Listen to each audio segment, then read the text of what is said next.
SIR எனப்படும் வாக்காளர் பட்டியல் சிறப்பு திருத்தப் பணிகளை நிறுத்தி வைக்காவிட்டால் வழக்கு தொடர்வது என அனைத்துக் கட்சிக் கூட்டத்தில் தீர்மானம் நிறைவேற்றப்பட்டுள்ளது.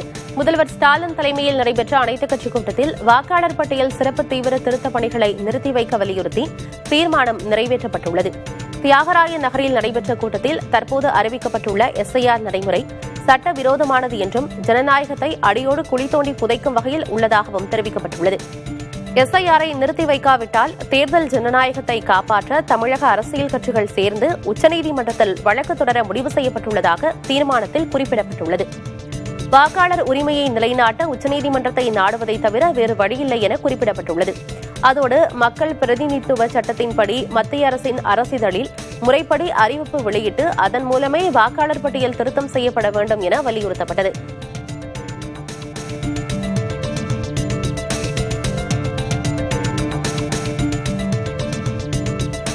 மக்களின் வாக்குரிமையை பறித்து அச்சுறுத்தும் விதமாக பீகாரில் வாக்காளர் பட்டியல் சிறப்பு தீவிர திருத்தப் பணிகள் நடைபெற்றதாக முதல்வர் மு.க.ஸ்டாலின் குற்றம் சாட்டியுள்ளார்.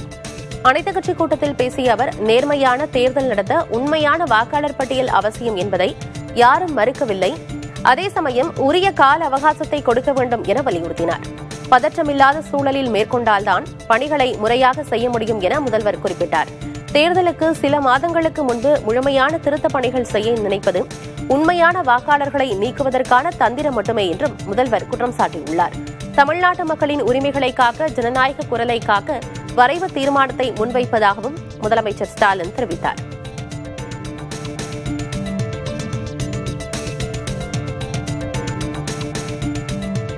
மக்களாட்சியின் மாண்பை காப்பதற்காக நாம் இங்க கூடியிருக்கிறோம். மக்கள் தான் இந்திய ஜனநாயகத்தோட எஜமானர்கள். அந்த மக்கள் தான் நம்மை தேர்ந்தெடுக்கிறாங்க. ஜனநாயகத்தோட உடலும் உயிரும் வாக்குரிமை தான். நம்ம எந்த சீர்திருத்தத்துக்கும் எதிரிகள் இல்லை. ஆனா மக்களுடைய வாக்குரிமையை பிடிக்கிற விதமா, அவங்களை அச்சுறுத்தக்கூடிய விதமா பீகார்ல நடந்த எஸ்ஐஆர் இப்போ தமிழ்நாடு உள்ளிட்ட மாநிலங்களையும் நடக்க போகுது. இதுக்கு எதிரான தமிழ்நாட்டோட உணர்வை வெளிப்படுத்த வேண்டியது இன்றைய முக்கிய தேவை.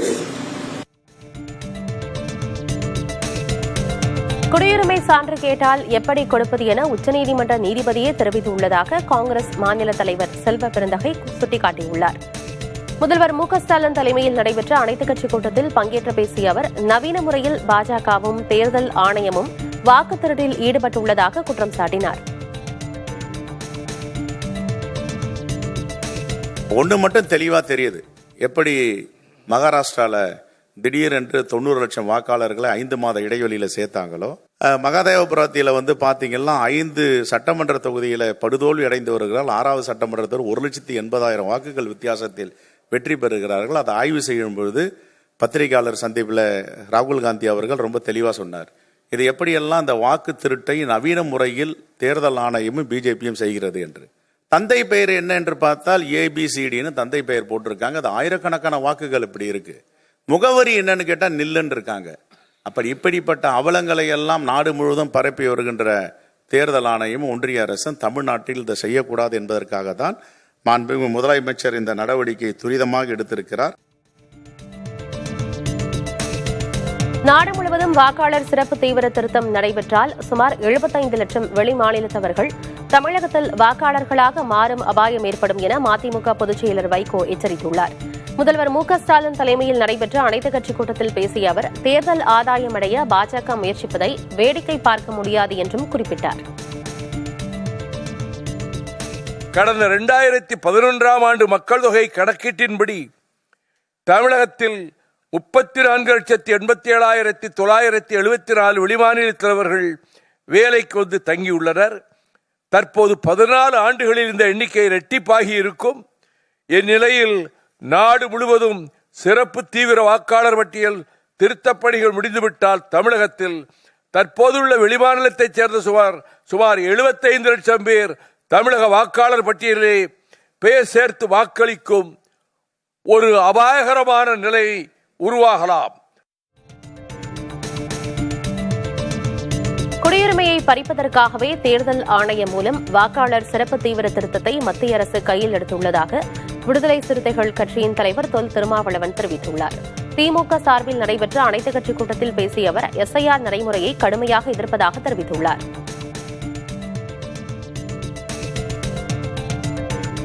ஆயிரத்தி 1987 முன்பு பிறந்திருந்தால் பிறந்த தேதி, முகவரி, தந்தை பெயர் உள்ளிட்ட ஆதாரங்களை காட்ட வேண்டும்.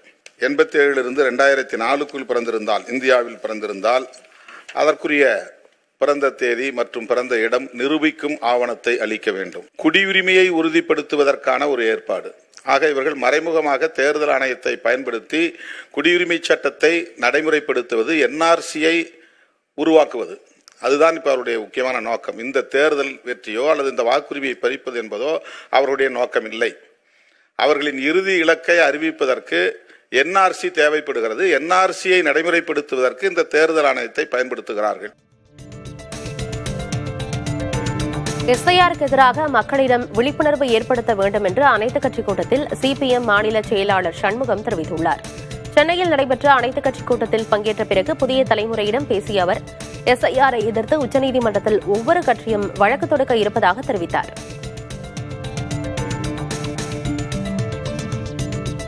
எஸ்ஐஆர் திட்டம் என்னென்ன வகையான பாதிப்புகளை மக்களுக்கு ஏற்படுத்தும் என்பது சம்பந்தமாக மாநில அளவிலே ஒரு பிரச்சார இயக்கத்தை மேற்கொள்ள வேண்டும்.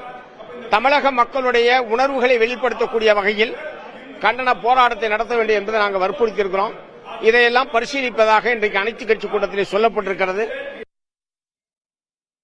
தமிழக சட்டப்பேரவை தேர்தல் முடிந்த பிறகு சிறப்பு வாக்காளர் பட்டியல் தீவிர திருத்தத்தை மேற்கொள்ள வேண்டும் என மக்கள் நீதி மய்ய தலைவரும் எம்பியுமான கமல்ஹாசன் வலியுறுத்தியுள்ளார். அலுவலர்கள் சென்றபோது வீட்டில் ஆளில்லை என்று கூறியோ, அபத்தமான காரணங்களை தெரிவித்தோ தகுதியுடைய ஒருவரின் பெயரை கூட பட்டியலில் இருந்து நீக்கிவிடக்கூடாது. எனவே அவசர கோலத்தில் சிறப்பு தீவிர வாக்காளர் திருத்தப் பணிகளை மேற்கொள்ளாமல் நிதானமாகவும் முழுமையாகவும் இப்பணியை 2026 தமிழ்நாடு சட்டமன்ற தேர்தல் முடிந்த பிறகு மேற்கொள்ள வேண்டும் என்பதே மக்கள் நீதி மய்யத்தின் நிலைப்பாடு. முதல்வர் மு.க. ஸ்டாலின் தலைமையில் நடைபெற்ற அனைத்துக் கட்சி கூட்டத்தில் தேமுதிக, மனிதநேய மக்கள் கட்சியின் நிர்வாகிகள் பங்கேற்று எஸ்ஐஆருக்கு எதிரான கருத்துக்களை முன்வைத்துள்ளனர். நீங்கள் இப்போது நடத்தினால் கண்டிப்பாக பீகாரிலே நடைபெற்ற தவறு இங்கேயும் நடைபெறும். ஆகையால் நீங்கள் கொடுத்திருக்கின்ற 1 மாத காலமும் போதாது. வருகின்ற பணியாளர்களாம் ஒரு முறை வரமாட்டாங்களாம், மொத்தம் 3 முறை வருவாங்களாம். நான் சொன்னேன், 1 முறை வருவதற்கு இங்க காலம் நேரம் போதாது. எப்படி 3 முறை வர முடியும், வர முடியாது என்று நாங்கள் தெளிவாக கருத்தை தெரிவித்துள்ளோம். ஒரு மறைமுக புறவாசல் வழியாக இந்த என்ஆர்சியை கொண்டு வரக்கூடிய ஒரு வழிமுறை என்றுதான் மிக தெளிவாக தெரிகிறது. இன்னொன்றையும் குறிப்பிட விரும்புகின்றேன். உச்சநீதிமன்றத்தில் இந்த சிறப்பு வாக்காளர் திருத்த நடவடிக்கை குறித்த வழக்கு, எஸ்ஐஆர் குறித்த வழக்கு இன்னும் நிலுவையில் இருக்கின்றது. இந்த எஸ்ஐஆர் நடவடிக்கையை நடத்துவதே இட் இஸ் இல்லீகல், சட்டவிரோதமானது, இட் இஸ் அன்கான்ஸ்டிடியூஷனல், அரசமைப்பு சட்டத்துக்கு விரோதமானது என்பதை இந்த நேரத்தில் நான் பதிவு செய்ய விரும்புகின்றேன். தமிழ்நாட்டில் எஸ்ஐஆர் எனப்படும் வாக்காளர் சிறப்பு தீவிர திருத்தத்திற்கு எதிராக நாளையே நீதிமன்றத்தை நாட உள்ளதாக திமுக அமைப்புச் செயலர் RS பாரதி தெரிவித்தார். சென்னையில் அனைத்துக் கட்சி கூட்டத்திற்கு பிறகு நமது செய்தியாளரிடம் பேசிய அவர், தேர்தல் நெருங்கும் 3 மாதங்களில் 3 மாநிலங்களில் மட்டும் உள்நோக்கத்துடன் எஸ்ஐஆர் நடவடிக்கை தொடங்க உள்ளதாக குற்றம் சாட்டினார். நீதிமன்றத்துக்கு நாட இருக்கிறோம், நாளைக்கே போகும். அது நீதிமன்ற நடவடிக்கை குறித்து இருக்கிறது. இருக்கலாம், ஒரு 12 மணி கூட நிறுத்தலாம். கோர்ட்டுக்கு பவர்ஸ் இருக்கு. அதுல பாத்தீங்கன்னா 13வது ஆவணமாக பீகார் மாநில பட்டியலில் இருந்தாலும் இங்க சேரலாம்னு ஒரு விஷயத்தை அனெக்சர் 3ல கொடுத்துருவாங்க. இதெல்லாம் நீதிமன்றத்தில் இந்த குளறுபடிகள் எல்லாம் எடுத்து வைத்துத்தான் இதுக்கு சட்ட ரீதியான ஒரு தீர்வு காண முடியும். இருக்கிற போது இந்த அனைத்து மாநிலத்தில் நடைபெறும் சொல்லும் போது எலெக்ஷன் இருக்கிற இந்த மாநிலத்தில் முதல் கட்டமாக எடுக்கணும். அங்கெல்லாம் முடிச்சுட்டு இங்க வந்துருக்கலாம்ல. இங்க 2 மாசத்துல தேர்தல் அறிவிப்பு வரப்போகுது. கேரளால வரப்போகுது, மேற்கு வங்கத்தில் போகுது. இது 3 மோடிக்கு எதிர்ப்பான கட்சி ஆளுகிற மாநிலங்கள். இந்த 3 தலைவர்களுமே மோடிக்கு தலைவரியா இருக்க தலைவர்கள். அதனால் இங்கே மட்டும் செய்யறதுக்கு என்ன காரணம்? ஒரு உள்நோக்கம் இருக்கு. வாக்காளர் பட்டியல் சிறப்பு தீவிர திருத்த பணிகளை கண்காணிக்க அதிமுக மாவட்ட பொறுப்பாளர்களுக்கு பொதுச் செயலர் எடப்பாடி K. பழனிசாமி அறிவுறுத்தியுள்ளார். சென்னை ராயப்பேட்டையில் உள்ள கட்சியின் தலைமை அலுவலகத்தில் அதிமுக மாவட்ட பொறுப்பாளர்களுடன் கே பழனிசாமி ஆலோசனை மேற்கொண்டார். அப்போது பேசிய அவர், அதிமுக சார்பில் சட்டமன்ற தொகுதி வாரியாக வாக்காளர் பட்டியலில் உள்ள குளறுபடிகளை சரி செய்வதற்கு தேவையான உடனடி நடவடிக்கைகளை மேற்கொள்ள வேண்டும் என கேட்டுக் கொண்டார். மேலும் வாக்காளர் பட்டியல் சிறப்பு தீவிர திருத்தப் பணிகளை கண்காணித்து அதன் விவரங்களை கட்சி தலைமைக்கு தெரிவிக்குமாறும் கே பழனிசாமி அறிவுறுத்தியுள்ளார். தமிழ்நாட்டில் வாக்காளர் பட்டியல் சிறப்பு தீவிர திருத்தம் தொடர்பாக திமுக கூட்டிய அனைத்துக் கட்சி கூட்டத்தில் 40க்கும் மேற்பட்ட கட்சிகள் பங்கேற்றன. அதிமுக, நாம் தமிழர் கட்சி, தாவேகா உள்ளிட்ட எதிர்க்கட்சிகளையும் சேர்த்து 64 கட்சிகளுக்கு அழைப்பு விடுக்கப்பட்டது. இதில் திராவிடர் கழகம், மதிமுக, விடுதலை சிறுத்தைகள், காங்கிரஸ், கம்யூனிஸ்ட் கட்சிகள், மக்கள் நீதி மய்யம் உள்ளிட்ட கட்சிகளோடு தேமுதிகவும் கூட்டத்தில் பங்கேற்றது. மேலும் தமிழக வாழ்வுரிமை கட்சி, மனிதநேய மக்கள் கட்சி, மனிதநேய ஜனநாயக கட்சி, இந்திய யூனியன் முஸ்லீம் லீக், கொங்கு நாடு மக்கள் கட்சி, கொங்கு இளைஞர் பேரவை, முக்குலத்தோர் புலிப்படை உள்ளிட்ட 46 கட்சிகள் அனைத்து கட்சி கூட்டத்தில் பங்கேற்றன. பாமக, தமிழக வெற்றிக் கழகம், நாம் தமிழர் உள்ளிட்ட 20 கட்சிகள் அனைத்து கட்சி கூட்டத்தில் பங்கேற்கவில்லை.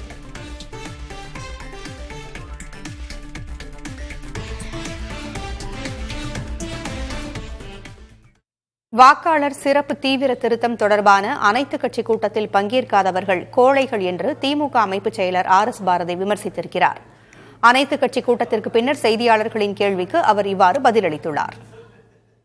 வந்தவங்களே அதிகமா இருக்கிற போது வராதவங்களை பற்றி கவலைப்பட்டு அதாவது வந்தவர்கள் பெருந்தன்மையோடு வந்திருக்கிறார்கள், வரவேற்கிறோம், ஜனநாயக உணர்வு அவர்களுக்கு இருக்கிறது. மற்றவர்கள் ஏதோ தனிப்பட்ட காரணங்களுக்காக பயந்து கொண்டு வெளிப்படை எம்பானிய பயந்தாங்கொழிகள் வரவில்லை, வீரர்கள் வந்தார்கள்.